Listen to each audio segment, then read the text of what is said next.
Oke, saya record di cloud. Bu Asmida, selamat datang. Bu Sri. Dari LinkedIn. Namanya diganti dong dari nama, oh ya ini saya ini lagi. Mohon namanya diganti menjadi rename ya dengan nama _ cabang olahraga. Jadi contohnya Dial _ Ling Tien Kung. Oke. Biar kita bisa kenal dengan ini dari mana. Oke, makasih. Mana gue ganti namanya di mana ya? Oh, di sini nih. Saya gantiin kalau kesulitan ya, saya gantiin. Mohon Pak dia yang ganti deh. Terima kasih. Agus ini Ling Tien Kung kan ya? Iya betul ya. Ini Pak Dial. Betul ya. Betul. Tolong Pak Dial aja masukin namanya. Iya. Terima kasih. Bu Asmida juga kan Ling Tien Kung ya? Iya, bagus belum pulang dari Mesir. Selamat datang Bapak dan Ibu. Ibu Mia belum bisa join audio juga ya? Oke.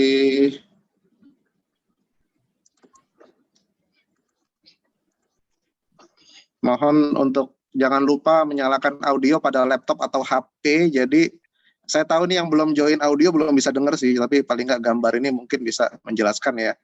Jadi di pojok kiri bawah ada join audio, ini bisa diklik, kemudian nanti dipilih salah satu untuk bisa menyalakan audio pada laptop atau HP. Kalau tidak terdengar suaranya. Kemudian yang kedua, mohon nama kita ingin kenal juga dari nama Bapak dan Ibu, teman-teman. Jadi nama _ cabang olahraga. Contohnya Dial _ Ling Tien Kung.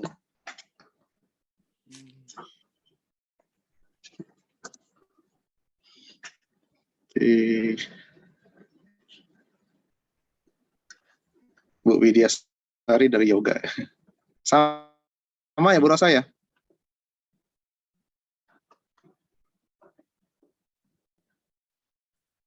Widyasari yoga. Beda. Mungkin bukan pengurus, mungkin Bu. Oh, nggak apa-apa. Ya. Tapi kan emang anggota juga ya, diminta apa boleh untuk ikut. Ini Bu Mia gimana ya nih? Nggak kedengeran nih. Pak Sidik belum gabung. Presenternya belum gabung.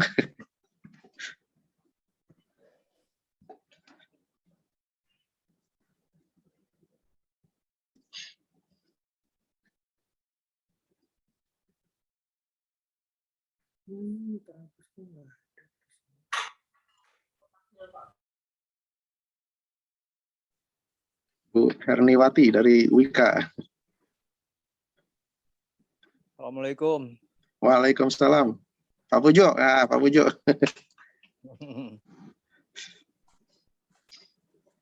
Pak Ketua belum datang Pak Pujo. Oh iya, masih sholat kali. Si sholat ya, udah diperhitungkan ini selesai sholat sih memang. Iya, memang pas sholat sih. Buat teman-teman, ini Pak Pujo, Wakil Ketua Kormi ya, Kota Depok, yang belum kenal. Malam Pak Pujo. Malam. Pak Robi.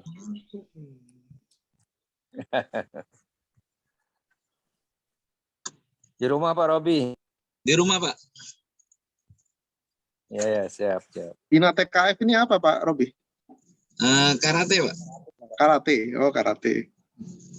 Inkai ya Pak, bukan apa? Ina TKF. Oh, Ina TKF ya. Indonesia National Traditional Karate Federation. Oh iya. Siap. Jadi masuk olahraga tradisional Pak. Tradisional. Ya. Nggak ada ininya Pak, nggak ada pertandingannya di PON ya? Nggak ada. Kita lebih ke ini sih Pak.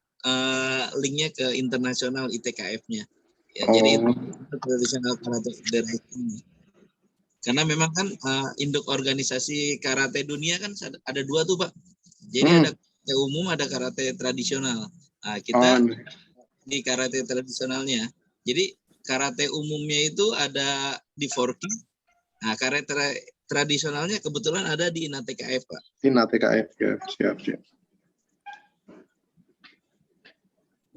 Oke Pak, nanti kapan-kapan Bapak mempresentasikan ya Pak. Ya. Nanti kita buat dua, kalau memang bisa dua format Pak, nah, bisa yang kelas atau mau sistem tanya jawab juga nanti biar kita mungkin ketemu dulu, kemudian saya bisa tanya jawab gitu. Iya. Jadi kan sistem yang sekarang modelnya gitu kan ya, ada yang podcast gitu ya, tanya jawab juga memungkinkan juga gitu. Terutama kalau yang pangsa pasarnya milenial, lebih baik saran saya formatnya tanya jawab. Ya. Jadi sekaligus memang mengedukasi juga sih, Pak. Mengedukasi ya. Jadi pertanyaan juga kita rancang ya pertanyaannya ya. Jadi emang sebenarnya dirancang. Jadi udah ada skenario gitu kan. Karena kuncinya nanti di rekamannya Pak. Setelah ini direkam, nah rekamannya yang kita edit bagaimana itu kuncinya sih.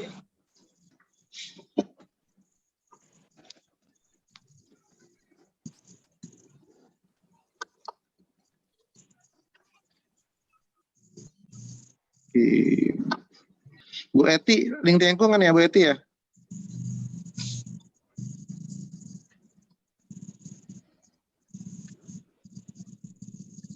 Halo Ibu Eti.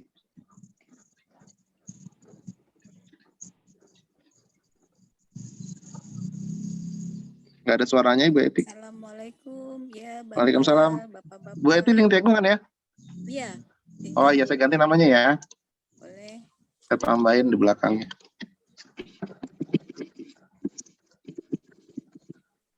Oke. Kita tunggu dulu ya Bu ya, tunggu Pak Ketua. Boleh Pak. Kalau namanya Assalamualaikum Pandel, Wenti. Bu Asmida. Ya Pak. Ini ada Pak Pujo nih, Pak Pujo Wakil Ketua Kormi. Bu Asmida salah satu instruktur kita nih Pak Pujo. Ya, Afwan tadi apa namanya, nggak tahu nih yang teman-teman yang lain mana ya? Bumia mana ini Bumia nih? Ini ada Mia bukan di bawah. Dari tadi belum join ini. Itu udah hilang. Oke, saya share lagi. Minta tolong buat teman-teman untuk merename nama dengan format nama _ cabang olahraga agar kami bisa mengenal teman-teman dari cabang olahraga mana di Korminya. Contohnya Dial _ Ling Tiankung.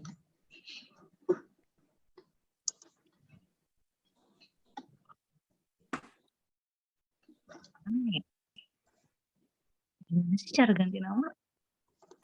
Siapa? Ini biar saya bantu coba. Siapa yang mau ini? Bu Mia? Iya Pak. Assalamualaikum. Dari mana Ibu Mia? Ya Depok Timur Pak. Enggak, maksudnya cabang olahraganya apa? Cabang olahraganya dari Persadia. Persadia. Saya ganti ya. Siap. Mianya satu aja Bu ya? Ya. Persadia. Ya. Kenal sama Bu Suci ya, Ibu ya? Suci Tati. Oh iya betul. Iya, dia main dua dia di Persadia di Ling Tiankung juga. Oh gitu. Iya. Tapi nggak apa-apa ya. Nggak apa-apa. Olahraga di mana aja yang penting. Di mana nyaman. aja. Betul. Penting nyaman. Intinya Yang penting nyaman gitu. Betul. Ya.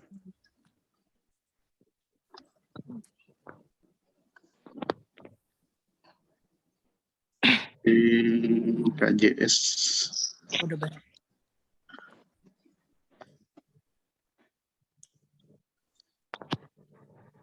Kita masih menunggu Pak Ketua ya, Bapak dan Ibu. Mungkin masih sholat. Iya, siap. Oh ini Pak Sidik udah datang nih, Mas Sidik. Selamat datang Mas Sidik. Udah datang tuh. Assalamualaikum. Waalaikumsalam Mas Sidik. Saya lagi mau pasang ininya dulu nih. Siap. Belum dapat nih. Tadi udah saya save.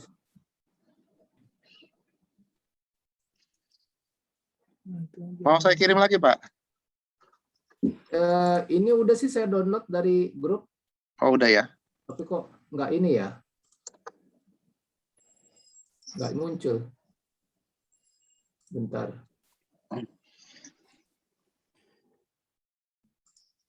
Kok nggak kehitung ya? Baik, teman-teman, mengingatkan lagi, mohon di rename namanya dengan format nama underscore cabang olahraga. Contohnya Dial underscore Ring Tiankung. Kalau Pak Sidik ya nggak usah kali ya, udah tahu semua ketua soalnya. Pak Sidik, Pak Pujo, jangan berpihak. Punya semua cabang soalnya.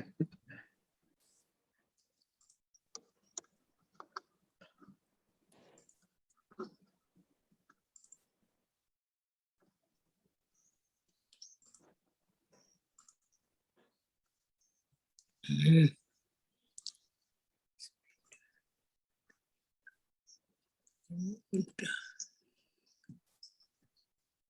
Alhamdulillah bisa muncul. Bisa, alhamdulillah. Pak Sidik. Kita mulai, Pak Sidik, gimana? Boleh, ini 18. filenya ada yang baru nanti saya Oke. tampilkan dari sini aja ya. Ya, saya buka dulu, Pak, ya, mungkin ya. Sudah berapa orang pesertanya? 18 atau mau ditunggu dulu? 18 sekarang jam 39 ya. Kalau 45 gimana nunggu 45? Siap. Boleh 45. Kita tunggu dulu ya, teman-teman, sampai 45. Saya show lagi. Mohon rename nama Anda dengan format nama underscore cabang olahraga. Contohnya Dial underscore Ling Tiankung.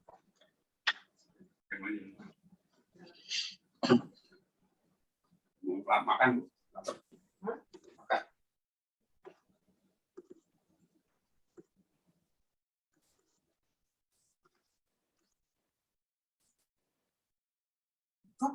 Nanti Dial saya kirim lagi yang terbaru ya. Nanti Bapak share sendiri aja. Saya ini. Ya, untuk ini backup. Oh, backup, siap. Saya kasih akses aja. Saya udah jadi co-host ya. Saya jadikan sekarang co-host. Oke. Oke. Nanti kita buka dulu, Pak, ya. Ya, 4 menit lagi ya. Siap. Saya ke restroom sebentar kalau gitu. Nah, ini Silakan. saya share dulu. Yang lain silakan snacknya dimakan. sampai jadi makan. Penyamu nggak ada sih, Pak? Enggak, maksudnya nggak ada. Tuh. Nggak ada yang pengumuman kamu masuk ke sini. Di Tanjungnya mana? Nggak ada sih.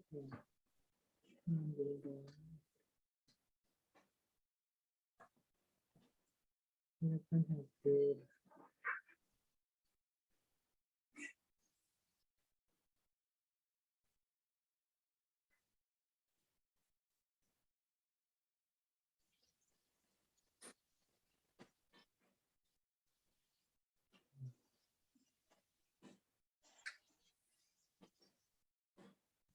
Dihapus ya, Pak?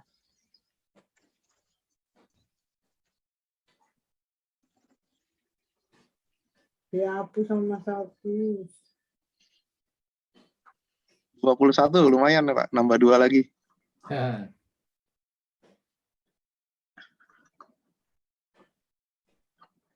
Coba.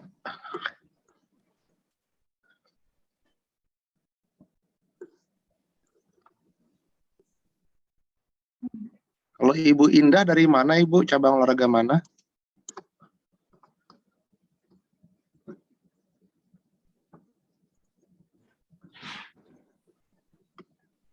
Ibu Indah.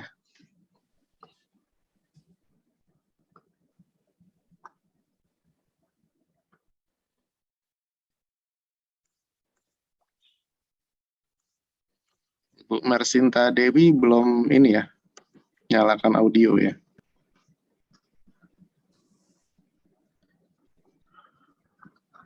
Ya, Sinta Dewi dari Senam Tera itu. Ini audionya belum nyala, dia nggak bisa dengar kita dia Pak. Oh gitu. Senompera ya, STI ya. Ya, ya, STI.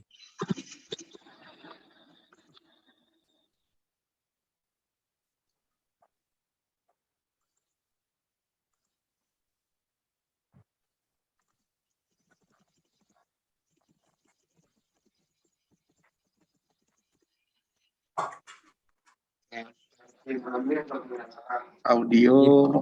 Komentar dari STI juga. Ini teman-teman mungkin belum nggak bisa mendengar saya, yang audionya belum dinyalakan, tapi di pojok kiri itu ada yang gambar headphone ini diklik, kemudian ada call via device audio, itu bisa diklik. Jadi klik di sini, mudah-mudahan mengerti ya dengan melihat ini. Klik di sini dan klik di sini untuk bisa join audio, nanti baru bisa mendengarkan kita. Kalau tidak, ini hanya gambar saja, nggak kelihatan jadinya sama teman-teman.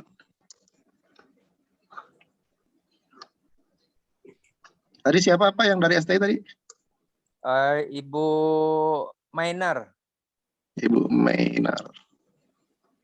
Oke, Bu Mainar.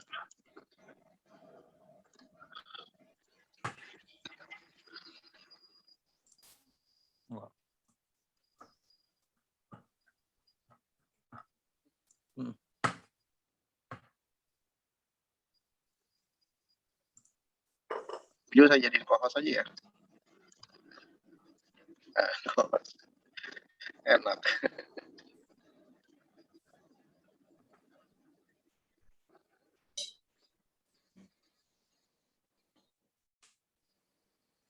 Oke, 45 Pak Sidik, kita mulai gimana? Ya, silakan Pak. Oke, baik teman-teman, kita mulai. Saya nggak bisa ini saya sendiri ya, spotlight.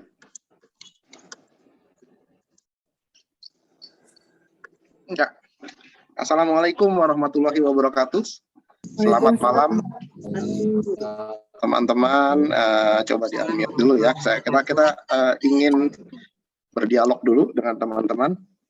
Perkenalkan, nama saya Dial, saya dari pengurus Kormi bidang keorganisasian. Pada saat ini, pada malam hari ini saya akan menjadi host Anda untuk acara edukasi dari Kormi ini. Kita sebut IOKM ya, Edukasi Olahraga Kesehatan Masyarakat. Terima kasih untuk Pak Pujo untuk ide untuk membuat edukasi ini. Di sini saya hanya sebagai eksekutor aja ya di sini. Jadi hanya menggaspol aja gitu ya biar ini bisa jalan. Selamat datang pada Pak Sidik Mulyono, Ketua Kormi, pada Pak Pujo Iman, Wakil Ketua Kormi, dan rekan-rekan lain dari berbagai macam cabang olahraga. Baik.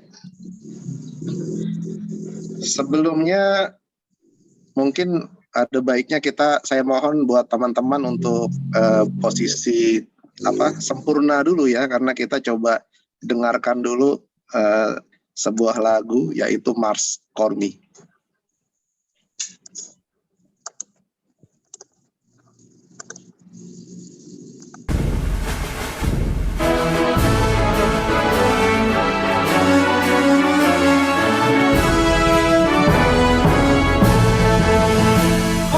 Membudayakan olahraga masyarakat, sehatkan jiwa raga, sadar dan tanggung jawab, ciptakan masyarakat, raih prestasi di segala bidang. Sehat, muda, gembira, membentuk manusia unggul untuk membangun negara. Ayo maju, terus maju, jalan harta bendera, gerakan olahraga untuk semua. Berjuang berupaya menuju bahagia, tuntas sampai tujuan. Indonesia sejahtera, aman, rukun dan damai, berdasarkan Pancasila. Kormi membudayakan olahraga masyarakat, sehatkan jiwa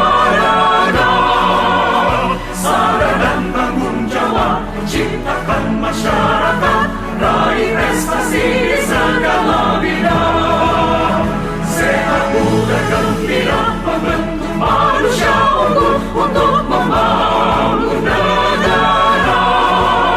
Ayo maju, terus maju, tiada kata menyerah, gerakan olahraga untuk semua. Berjuang berupaya menuju bahagia, tuntas sampai tujuan. Indonesia sejahtera, aman, rukun dan damai berdasarkan Pancasila.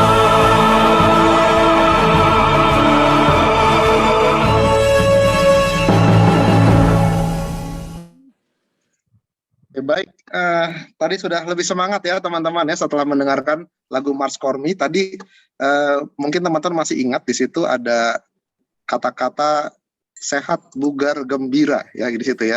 Itu adalah kita bisa bilang sebagai sebagai motonya Kormi ya teman-teman ya.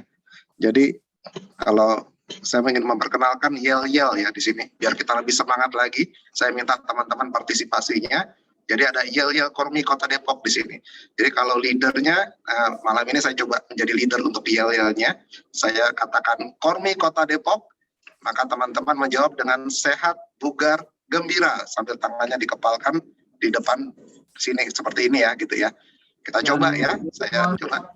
Kormi Kota Depok. Semuanya. Sehat, bugar, gembira. Ya. Coba sekali lagi ya, lebih kompak lagi ya kita biar agar bisa membiasakan. Kormi Kota Depok. Sehat, bugar, gembira. Baik, terima kasih teman-teman. Oke, tapi nggak lengkap rasanya kalau kita tidak berdoa dulu ya. Jadi kita sebelum kita panggilkan Pak Sidik, kita coba kita tundukkan kepala kita, kemudian kita hening sejenak, kita berdoa dalam hati masing-masing. Yang Muslim mungkin bisa membaca Bismillah, untuk agama lain dengan sesuai kepercayaannya. Kita berdoa dimulai.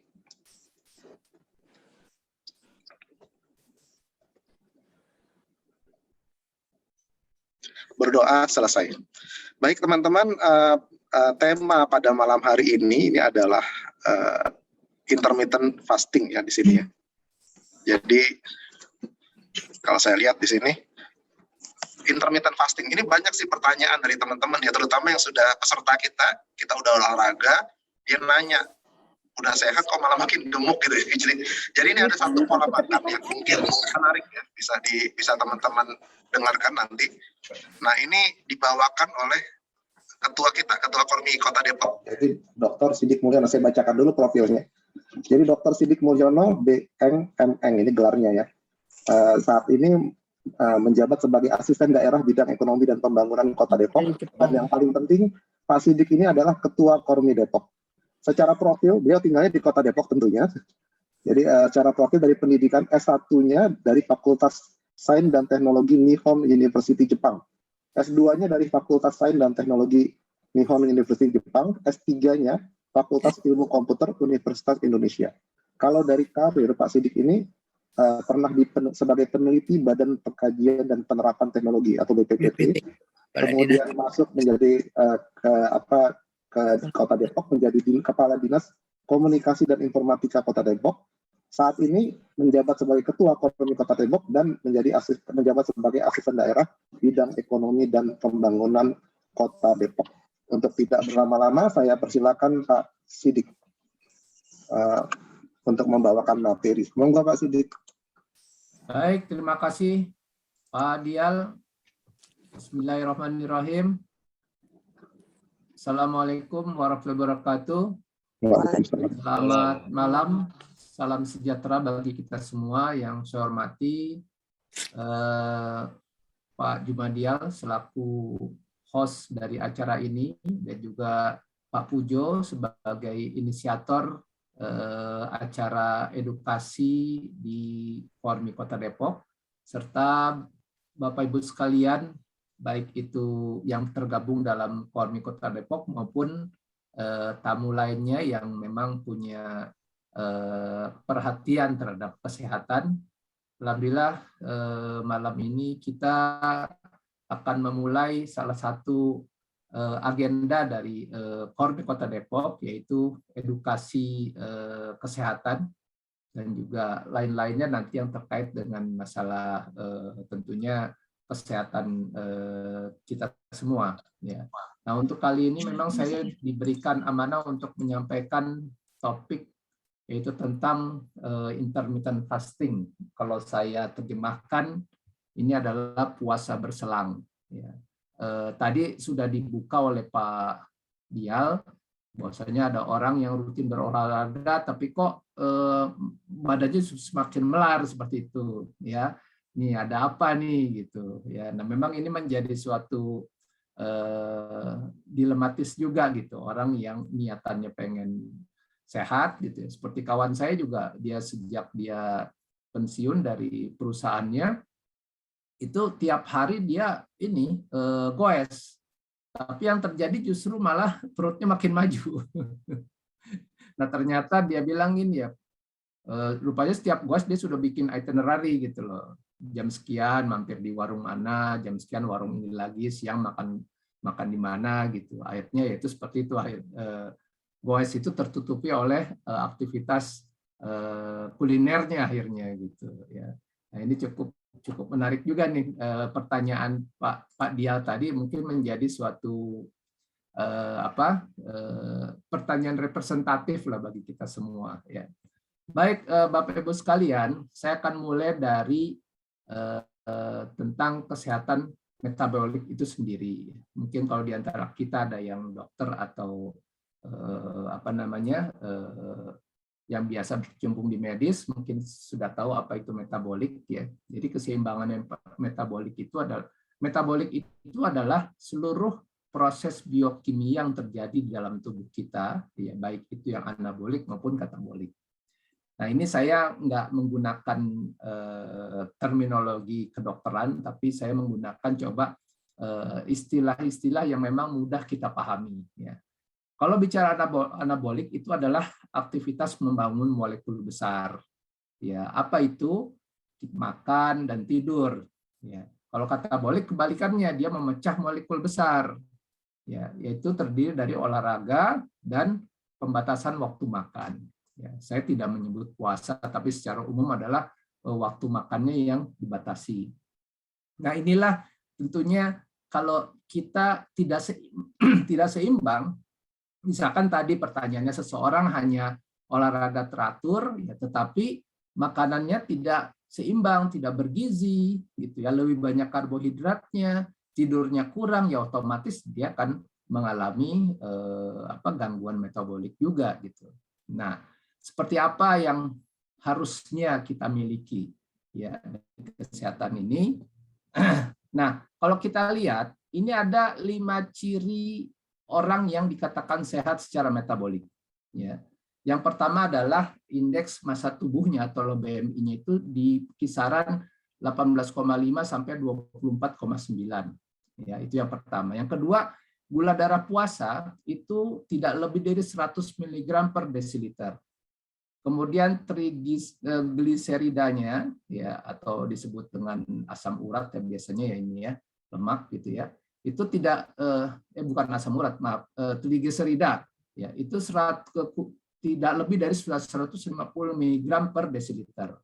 Kemudian kolesterol ya, itu yang HDL-nya itu adalah sekitar 40 sampai 50 mg per desiliter.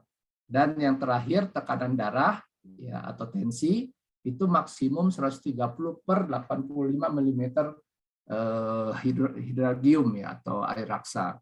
Nah, gambaran seperti ini. Jadi kalau kita minimal ya kita memiliki 3 ciri sehat saja itu mungkin bisa dikatakan kita sudah aman. Tapi kebalikannya kalau kita tidak memiliki minimal 3 ya dari 5 ciri tersebut, maka kita itu dikatakan berpotensi memiliki sindrom metabolik ya seperti diabetes, stroke atau serangan jantung, kanker, gagal ginjal ya, ataupun juga autoimun ya atau lupus ya. Nah, ini sebetulnya akan menjadi bom waktu ya. Sekarang saja sudah ada COVID, kejadian COVID kita lihat ya. Orang-orang yang memiliki sindrom metabolik itu ya, itu dia tidak mampu untuk melawan virus yang masuk ke dalam tubuh dia. Ya, makanya ini sebaiknya memang kita secara preventif memeriksakan diri kita nih. 5 poin ini apakah kita sudah terkategorikan sehat secara metabolik atau tidak. Nah, Bapak Ibu sekalian, ini saya ngambil dari salah satu jurnal, yaitu Jurnal Advance in Nutrition ya, di Januari 2016. Ini dikatakan orang yang memiliki obesitas ya atau BMI-nya itu di atas 30 itu pasti itu ya memiliki suatu penyakit yang kronik. Ya, yang ujung-ujungnya adalah dia memiliki kelemahan dalam imunitas dia atau gangguan imunitas tubuhnya, sistem imunitasnya. Ya, nah ini yang paling berbahaya karena imunitas itu kan sebetulnya sudah Tuhan ciptakan dalam tubuh kita secara sempurna, ya, tetapi kita mungkin ya kurang bersyukur, kurang memperhatikan, kurang merawat tubuh kita sendiri sehingga akhirnya imunitas tubuh kita menjadi lemah. Ya. Nah, sebelum lanjut, saya ingin cerita dikit nih. Ada suatu sel di dalam tubuh kita, itu namanya makrofaga atau makrofag. Makro itu besar, faga itu makan. Jadi dia itu adalah pemakan besar, pemakan sel besar yang ada di dalam sel darah putih. Ukurannya dibanding dengan sel yang lain cukup besar dan dia merupakan termasuk yang berinti tunggal atau mononuklear, ya. Kemudian juga dia berasal dari diferensiasi monosit yang merupakan komponen dari sel darah putih, ya, sel darah putih. Kalau darah putih kita itu pasti ada mengandung makrofaga itu. Ya. Nah, di antara itu ya ternyata makrofaga itu ada 2 jenis. Ada yang dengan kodenya M1 yang dia memproduksi sitokin pro-inflamasi dan ada yang M2 yaitu sitokin anti-inflamasi.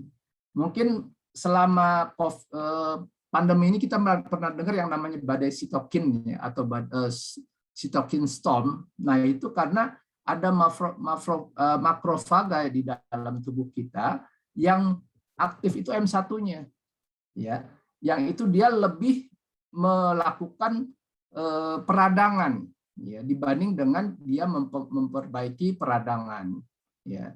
Nah, nanti seperti apa pengaruhnya kita lihat lagi ya. Nah, ini Bapak Ibu sekalian, ini ada dari jurnal yang lainnya saya temukan bahwasanya ada perbandingan yang cukup signifikan antara tubuh yang obes ya dengan tubuh yang tidak obes atau yang langsing lagi, lean state ya. Nah, kalau yang obes itu lebih cenderung itu sitokinnya itu tipenya adalah tipe M1 yang akan timbul. Ya, karena dia terinfiltrasi oleh pengaruh obesitas tersebut atau pengaruh dari hal yang lain, infiltrasi baik itu virus dan lain sebagainya. Sementara kalau orang yang langsing itu lebih cenderung itu makrofag yang sitokinnya adalah M2, di mana dia lebih sehat, ya, dia lebih melakukan perbaikan sel-sel yang ada ketimbang dia memakan selnya sendiri yang hidup. Gitu. Nah, itu badai sitokin pun terjadi adalah karena adanya infiltrasi penyakit yang tidak mampu ditangkal oleh tubuh sehingga dia mengganggu sitokin kita, akhirnya memerintahkan makrofaga itu untuk memakan jaringan-jaringan tubuh kita.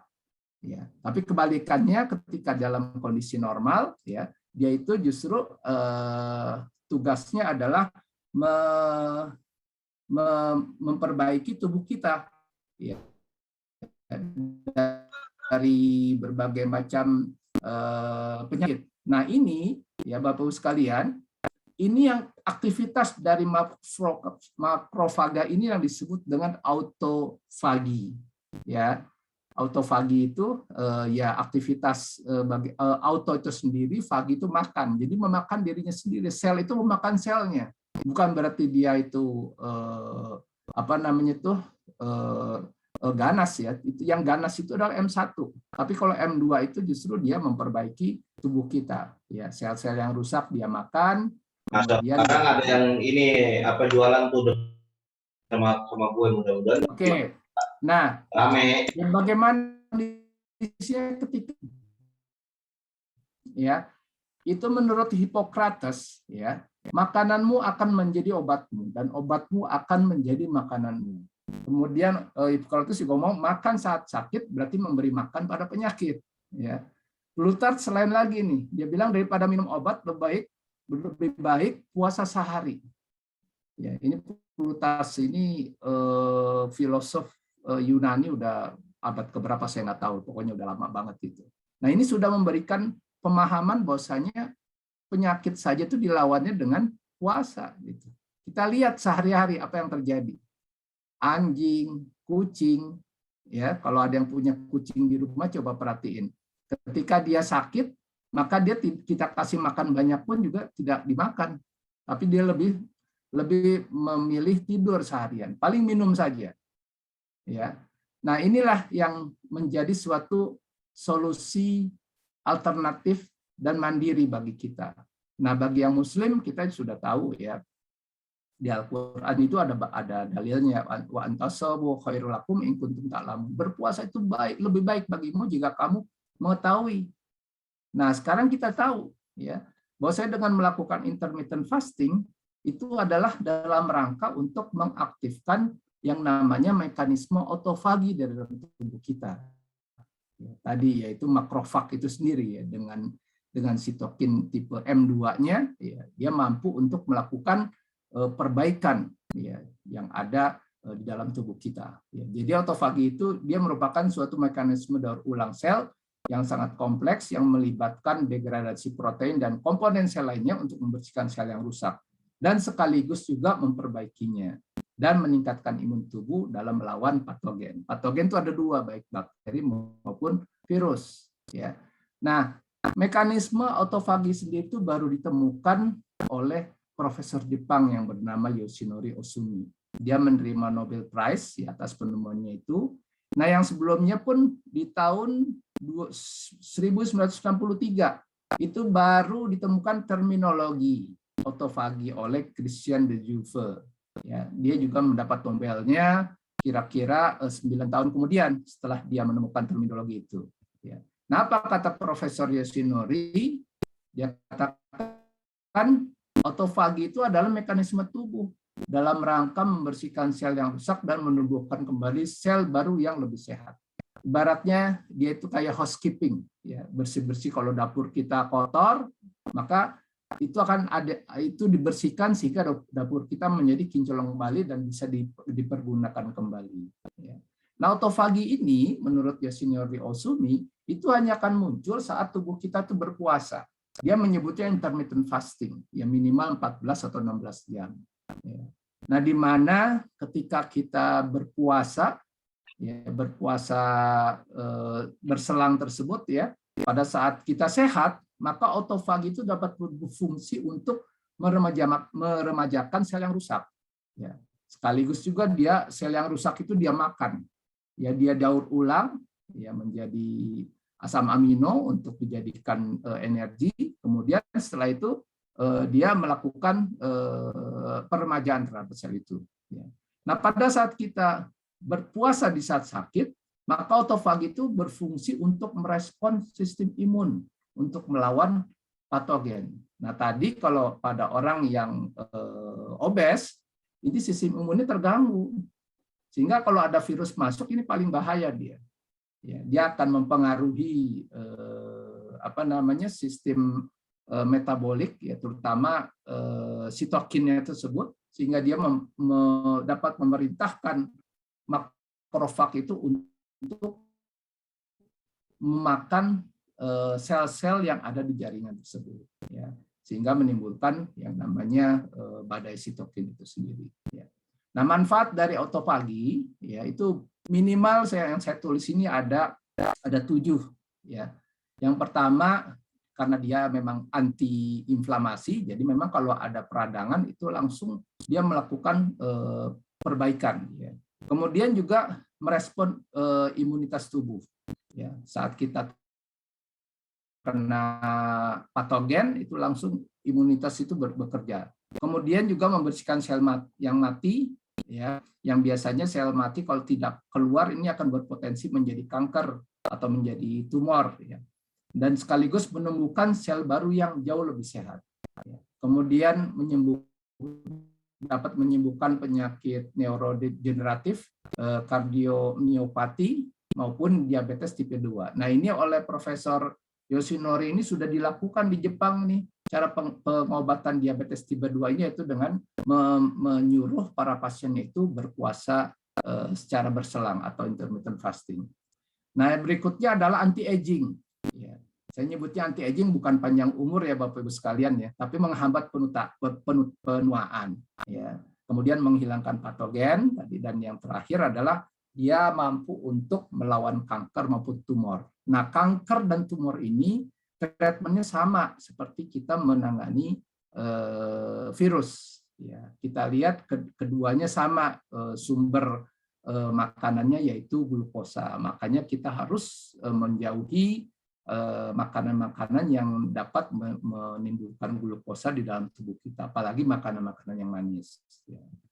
Nah, kita lihat bagaimana tubuh kita, ya beberapa organ tubuh kita bereaksi saat kita makan atau saat kita berpuasa. Ya, kita lihat kelenjar ludah, ya, saat kita makan itu air liur itu yang disebut dengan enzim amilase ya, itu dapat mengubah karbohidrat menjadi glukosa. Itu saat kita makan. Ya. Kemudian kalau puasa, air liur tetap diproduksi, tapi tujuannya adalah untuk menghidrasi mulut kita supaya nggak kering, supaya tidak dehidrasi. Lambung, ya. Lambung itu pada saat kita makan itu akan memproduksi asam lambung. Ya. Tujuannya apa? Untuk mencerna dan menyerap jaringan, kemudian menyerap sari-sari makanan itu oleh jaringan intestinal yang masuk ke dalam peredaran darah. Nah, ketika puasa, lambung ini istirahat nih, tidak mengeluarkan asam, lambungnya gitu ya, tidak bekerja juga. Nah, kalau kita sering ya, sehingga itulah yang menyebabkan orang sering mengalami sakit mah, itu disebabkan karena tidak stabilnya asam lambung tersebut diakibatkan dari aktivitas makan kita. Liver itu dia menyimpan kelebihan glukosa yang dihasilkan oleh tadi ya, air liur tadi itu masuk ke dalam tubuh, itu sebagian itu glukosa disimpan di liver. Nah, saat puasa justru liver itu mengubah ya. Kalau di sini dia merubah glukosa menjadi glikogen, tapi saat puasa itu liver mengubah glikogen menjadi glukosa dan langsung didistribusikan ke sel yang membutuhkan. Ya. Nah, kemudian empedu saat makan itu menghancurkan lemak di lambung. Ya. Tapi saat puasa, ya dia tidak produksi, tapi justru dia lebih mengentalkan cairan empedu itu untuk persiapan metabolik lemak yang lebih baik lagi pada saat berbuka puasa. Pankreas juga ini mengeluarkan hormon insulin. Nah, ini yang sering terjadi ya, disfungsi pankreas atau fungsi pankreas berkurang gitu ya. Nah, ini insulin itu diproduksi ya agar glukosa itu dapat masuk ke dalam sel yang membutuhkan, langsung didistribusikan. Ya. Nah, bisa kita bayangkan kalau kita terlalu banyak makan yang menciptakan glukosa, maka kerja pankreas menjadi berat, gitu. Sehingga akhirnya pankreas tidak menjadi sensitif lagi. Ya.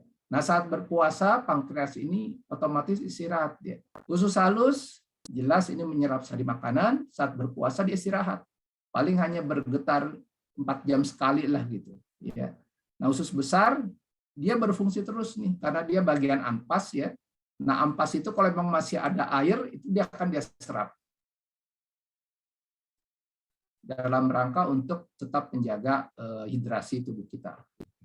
Nah, jadi Bapak Ibu sekalian, kalau kita berpuasanya itu selangnya 8 sampai 10 jam, ya, itu liver akan merubah glikogen menjadi glukosa, ya, sebagai cadangan energi dalam tubuh kita, kemudian itu langsung dikirim ke sel yang membutuhkan. Ya. Kemudian antara 10 sampai 20 jam, kalau glikogennya sudah habis, maka lanjut tubuh akan mengurai lemak yang ada dalam tubuh kita, yang ada di jaringan seperti di leher, di pinggul, gitu ya.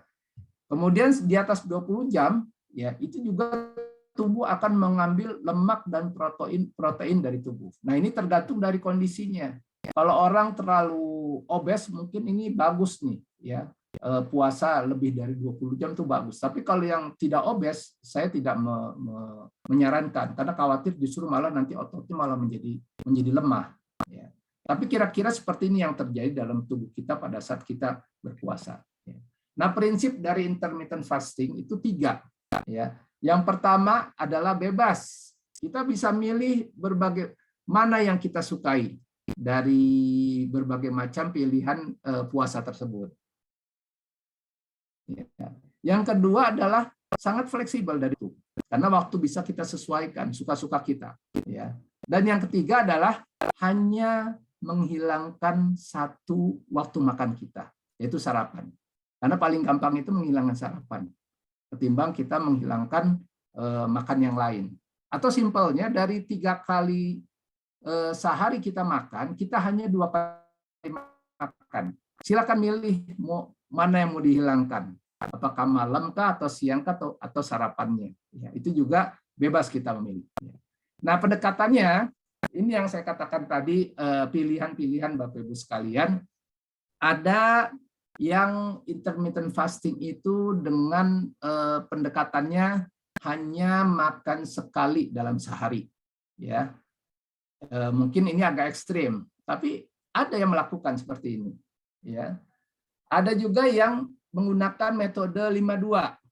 Ya, 5 hari makan, 2 hari puasa. Kalau di kita mungkin yang Muslim itu puasa Senin Kamis. Ya, atau di agama lain ada mungkin ya ada puasa-puasa tertentu lah gitu ya. Nah, itu minimal dalam seminggu itu 2 kali puasa. Gitu. Yang ketiga adalah alternate day fasting atau puasa selang-seling. Ya, ini juga di dalam Islam itu ada istilahnya puasa Nabi Daud. Ya, saya dengan Pak Ujo ya sempat kita kompakan nih puasa Nabi Daud, sehari puasa sehari nggak puasa gitu. Ya, tapi kalau sekarang banyakkan ngantornya ngantor Nabi Daud, sehari masuk sehari nggak gitu karena lebih banyak work from home-nya gitu. Nah, yang terakhir adalah puasa malam atau nighttime fasting. Nah, ini yang saya rasa bisa menjadi alternatif pilihan kita, ya, karena di dalam nighttime fasting ini sangat memudahkan kita karena lebih banyak waktu malamnya yang kita gunakan untuk tidur, ya, ketimbang kalau kita puasa di siang hari mungkin lemes gitu ya, banyak aktivitas gitu ya. Nah, ini ada pilihannya, ada 16/8. Ini adalah jendela puasa dan jendela makan kita. 16 itu jendela puasa, 8 itu jendela makan. Ya. Atau kita bisa pilih juga 18/6 kalau sudah mampu nih, 18 jam puasa, 6 jam makan. Ya. Atau yang lebih kuat lagi adalah 24 seperti itu. Ya. Nah, bagaimana supaya intermittent fasting ini jadi efektif? Itu juga jadi suatu pertanyaan juga. Ya, karena banyak yang berpuasa tapi malah justru menjadi gemuk, terutama bulan Ramadan. Ya, selesai Idul Fitri pada naik semua tuh berat badannya. Nah, jadi Bapak Ibu sekalian, supaya efektif yang pertama adalah kita harus ya mengkombinasikan makanan kita itu dan makannya yang gizi berimbang. Ya. Tinggalkan kebiasaan kita yang makanan kita didominasi oleh karbohidrat, apalagi yang sudah berumur, ya, kurangi saja Kalau yang biasa makan nasinya sepiring, ya kurangi tinggal setengahnya, terus kurangi lagi gitu ya. Step by step aja, ya tidak langsung. Tapi kita berupaya untuk menyeimbangkan ya jumlah gizi tersebut, terutama karbohidratnya, ya, itu lebih diperbanyak protein dan seratnya. Ya. Kemudian yang kedua, intermittent fasting juga harus banyak minum supaya tidak dehidrasi, karena kalau dehidrasi justru akan menimbulkan inflamasi gitu ya. Jadi minum ya selama intermittent fasting itu dibolehkan dan bagus diperbanyak, terutama ketika bangun tidur. Kalau sebelum tidur saya tidak menyarankan untuk minum banyak, ya karena apa? Khawatir justru akan terganggu tidur kita karena tengah malam pasti kita akan terbangun untuk buang air kecil. Jadi sebaiknya minumnya adalah ketika bangun tidur. Kemudian juga jangan lupa olahraga ringan. Nih Bapak Ibu yang biasa rutin senam, nah saat intermittent fasting itu paling cocok itu, ya karena senam-senam yang ada di Forni hampir sebagian besar itu bukan tidak high impact ya, tapi low impact gitu. Ya. Kemudian juga saat berbuka juga jangan balas dendam, ya, tetapi berbuka dengan perlahan-lahan, ya, dan makan makanan yang tidak berlebih. Nah, di saat kita lapar, insya Allah kalau kita makan kurma satu, gitu ya, atau makanan-makanan lainnya, gitu ya. Nah, itu adalah insya Allah jumlahnya memang yang dibutuhkan oleh tubuh kita pada saat kita lapar. Berbeda kalau kita makan dalam kondisi kenyang, ya, maka itu sel kita tidak akan menyerap, justru menjadi tabungan, ya, tabungan larinya ke perut kita, lari ke pinggang, ke pinggul atau ke leher sehingga tubuh kita semakin berat. Ya.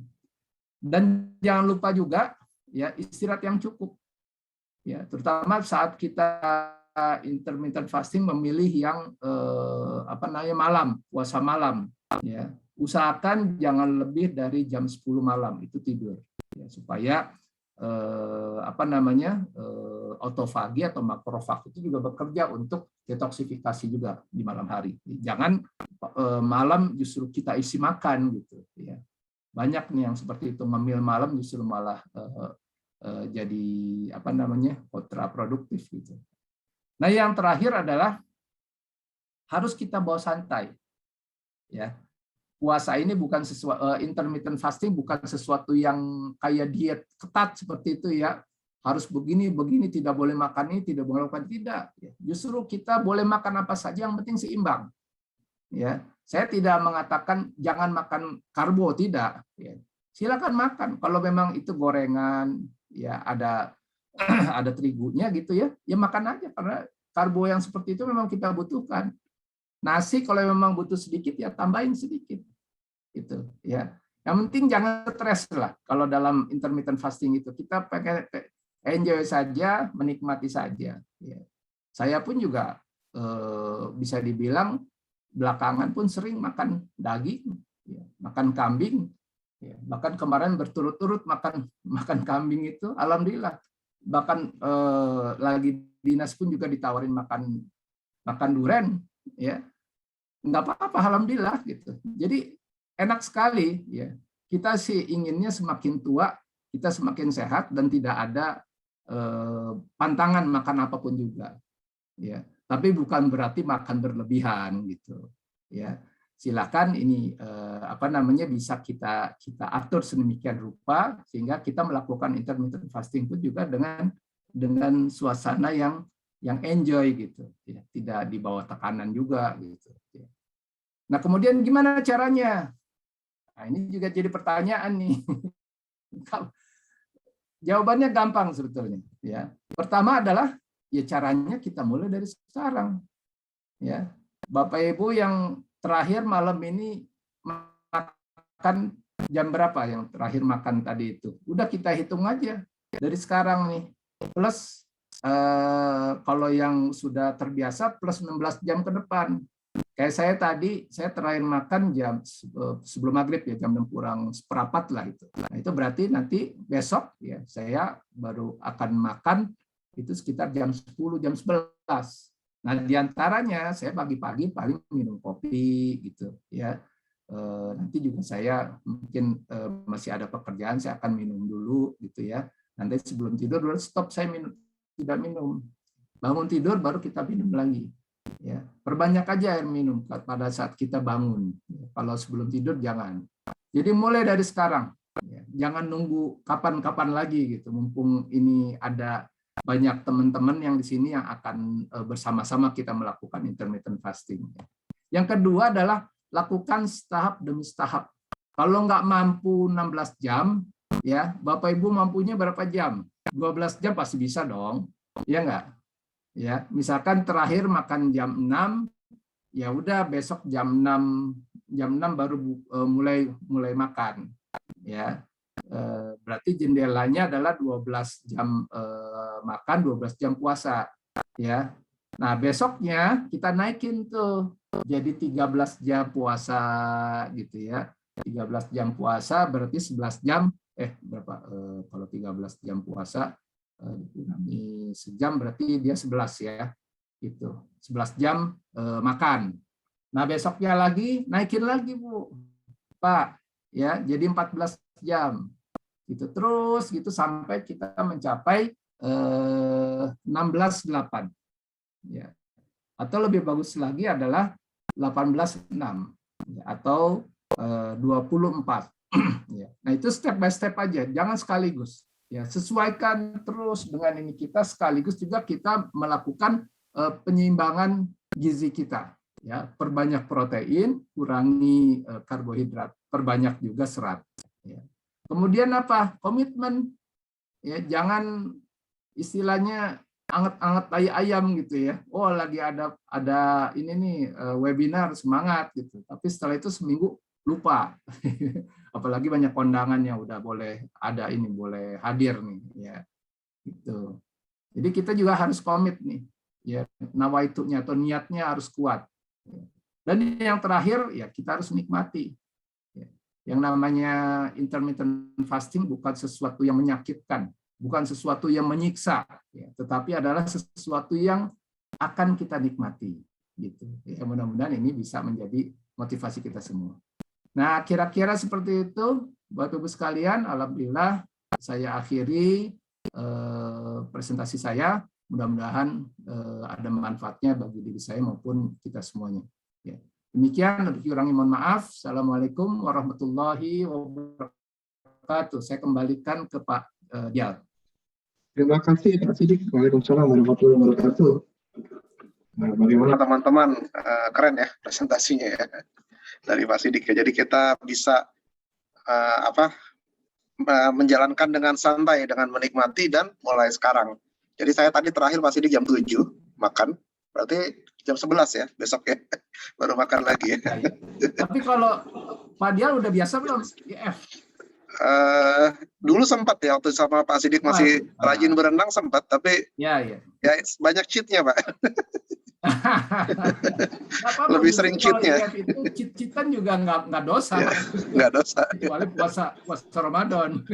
Ya. Cheatannya begini, misalkan nih pagi-pagi ya ada buah gitu, nggak apa-apa makan aja. Oh gitu ya. Kalau kita biasa santai gitu. Kalau misalnya pagi-pagi belum terbiasa ya udah gigit apel kayak gitu. Ya, sampai kita terbiasa nantinya. Ya, itu yang saya katakan harus enjoy. Harus enjoy Pak sedikit. Harus enjoy step by step. Jangan sekaligus. Kalau sekaligus ngegas nanti malah joplak juga. Oke Pak Sidik, kita jawab pertanyaan mungkin ya. Ada beberapa. Oke. Tapi sebelum menjawab pertanyaan, izinkan saya share dulu satu screen atau dua screen lah ya. Ini agenda kita untuk kedepannya. Jadi pada tanggal 4 Desember, Sabtu ya, 2 minggu lagi berarti, kita akan belajar mengenai pengenalan energi vital. Ini materi berikutnya nih maksudnya, dari EOKM, Edukasi Olahraga dan Kesehatan Masyarakat. Saya diskusi sama Pak Lutfi nih.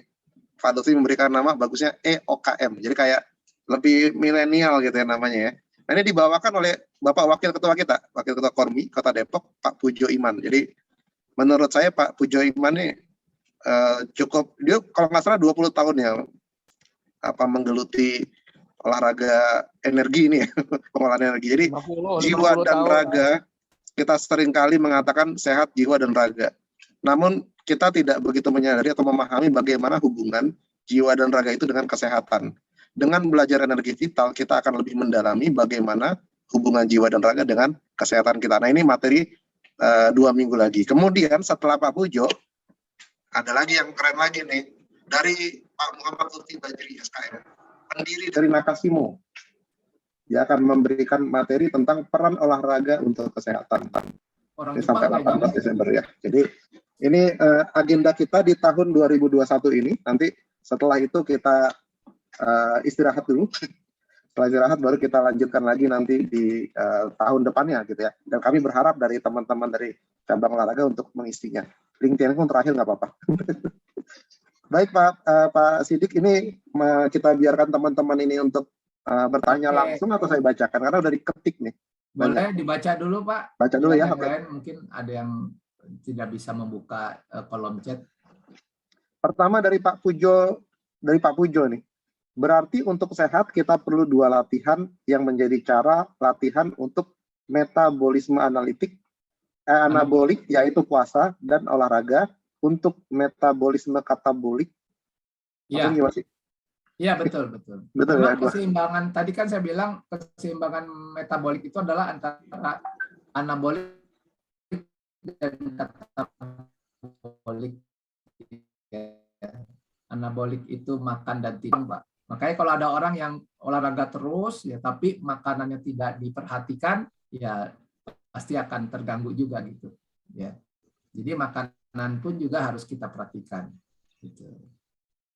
Ini 2 latihannya. Yang pertama dari olahraga, kemudian untuk yang katabolik, kemudian anabolik, metabolisme anabolik ini dilatih dengan puasa gitu ya Pak ya. Iya, betul. Selanjutnya ada pertanyaan lagi dari Ibu Disa ya, Disa. dari Senam, dari cabang olahraga Senam. Pak Dokter, Pak Sidik dibilang Pak Dokter. Pak Dokter Ya, kali. bukan dokter. Dokter. Kalau dokter ya. Ya, dokternya di ilmu komputer, bukan di kesehatan. Pak Dokter, kalau lagi sakit tapi puasa itu bagaimana ya Dok? Apa mekanismenya sama seperti IF juga? Tapi biasanya kan sama dokter yang merawat malah diminta banyak makan supaya cepat sembuh. Ya, jadi yang saya maksud puasa di sini bukan puasa syariah ya. Apakah puasa sunnah atau puasa Ramadan? Justru yang Ramadan itu kalau lagi sakit jangan puasa. Ya. Tapi yang saya maksud di sini intermittent fasting itu adalah puasa berselang yang kita boleh minum, gitu, ya. Ini sudah saya buktikan, ya. Ketika saya terpapar corona kemarin, ya, virus corona itu saya intermittent fasting dan saya mencoba untuk makan itu sesedikit mungkin, ya. Sebelum saya terpapar pun juga saya pernah terkena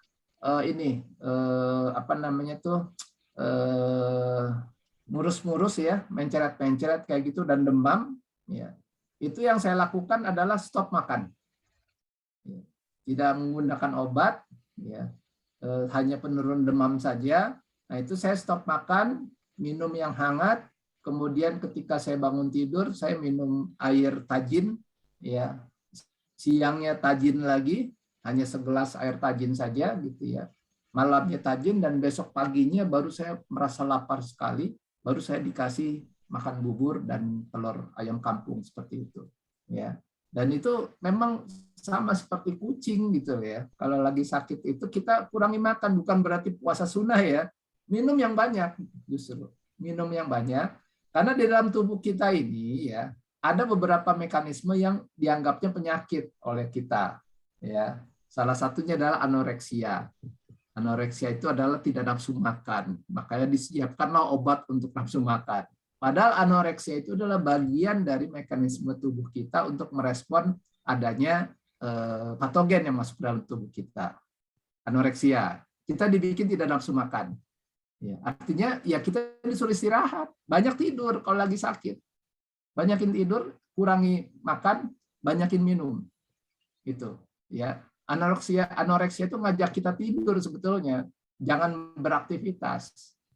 Yang kedua adalah anosmia.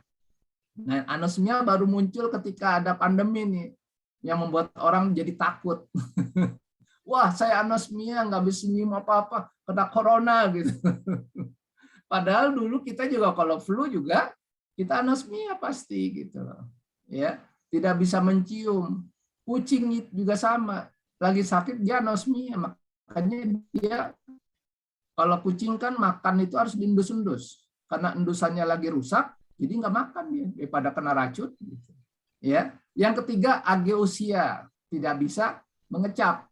Ya, itu juga sebenarnya biasa sebelum pandemi, tapi sekarang orang kalau nggak bisa mengecap, wah saya terkena terkena virus nih gitu ya. Ya kalau virus iya pasti, ya. Tapi bukan berarti itu suatu yang menakutkan. Tapi harus kita pahami 3 ini adalah mekanisme tubuh kita dan itu sensor bagi tubuh kita yang memberikan sinyal supaya kita itu istirahat, ya. Banyakin tidur, ya, banyakin minum, kurangi makan, gitu. Ya, jadi puasanya orang kalau lagi sakit seperti itu Bu ya, bukannya harus sahur gitu ya, tidak minum, wah, itu bahaya itu. Orang sakit harus banyak minum. Ya. Yang dimaksud intermittent fastingnya adalah kurangi makannya, ya, nunggu sampai kita ada nafsu makan. Ya. Dulu ada dokter bilang, ayo makan gitu ya. Nah itu sudah dikritik itu. Ya ternyata kalau orang yang lagi kena virus, ya dipaksa makan, gitu justru masih makan ke virus itu. Virus justru malah berkembang biak. Tubuh kita nggak butuh makan kok. Gitu ya, Bu. Bu siapa? Bu Disa ya? Disa tadi. Iya. Baik, ada Pak Puju lagi memberikan komen mungkin ya. Komitmen itu sebenarnya paling berat di dalam olahraga maupun intermittent fasting. Ini Pak Puju nyindir saya ya. Ini Pak Puju nyindir saya ini sih. Ya memang komitmen dari segala macam urusan itu memang paling berat, Pak. Makanya kita mulai dari hal yang ringan ya, komitmen dengan intermittent fasting dulu deh. Ya. Kalau bisa nih yang hadir 42 orang sekarang nih, ya mulai besok kita rame-rame deh. Kemudian saling laporan gimana rasanya gitu, ya, setelah 1 minggu. Tapi rata-rata orang yang udah seminggu aja bilang, oh badan saya enteng Pak. Tapi habis lapor besoknya kagak lanjut. Iya.